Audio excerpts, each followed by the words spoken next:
ప్రభువునందు అత్యంత ప్రియులైన దేవుని బిడ్డలందరికీ, నా తోటి దైవజనులందరికీ ప్రభు పరిశుద్ధ నామంలో ప్రత్యేకంగా వందనాలు.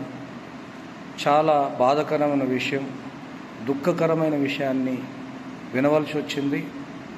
దైవజనులు ప్రవీణ్ పగడాల గారు అకస్మాత్తుగా యాక్సిడెంట్లో చనిపోయారన్న వార్త క్రైస్తవ లోకాన్ని విభ్రాంతికి గురి చేసింది.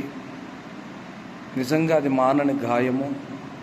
ఈ మధ్యకాలంలో ఇంతకుముందు అనేక సంవత్సరాలుగా బైబిల్ పండితులుగా లోతైన విషయాలను ఇటు క్రైస్తవ లోకానికి, అన్యజనులకు, మేము జ్ఞానులమన్న వారితో కూడా ముందు కూర్చొని వారికి ఎదురుగా నిలబడి బైబిల్లోని అనేకమైన సత్యాలు వెలికి తీసి డిబేట్ల రూపంలో, అలాగే వ్యక్తిగతంగా దేవుని పక్షంగా సత్యాన్ని వెలికి తీస్తూ చూపిస్తున్నటువంటి, ఒప్పిస్తూ ఆయా సందర్భాల్లో విజయాన్ని పొందినటువంటి క్రైస్తవ యోధుడు దైవజనులు ప్రవీణ్ పగడాల గారి గురించి ఎంతో బాధ, వేదన ఉంది.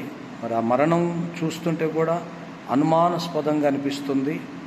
మరి ఏదైంది దేవుడు తప్పకుండా బయలుపరుస్తాడు.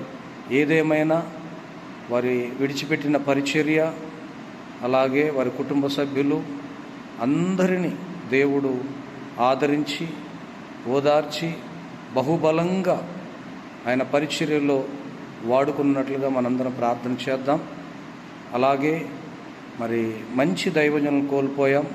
ఈ రాకడ దినాల్లో అందరం వెళ్ళిపోవలసిన వారమే, కానీ అనుభవం కలిగిన దైవజనులు, ప్రభు కొరకు పోరాడుతున్న వారు ముందుగా వెళ్ళిపోతున్నప్పుడు కొద్దిగా బాధ, వేదన ఉంటుంది.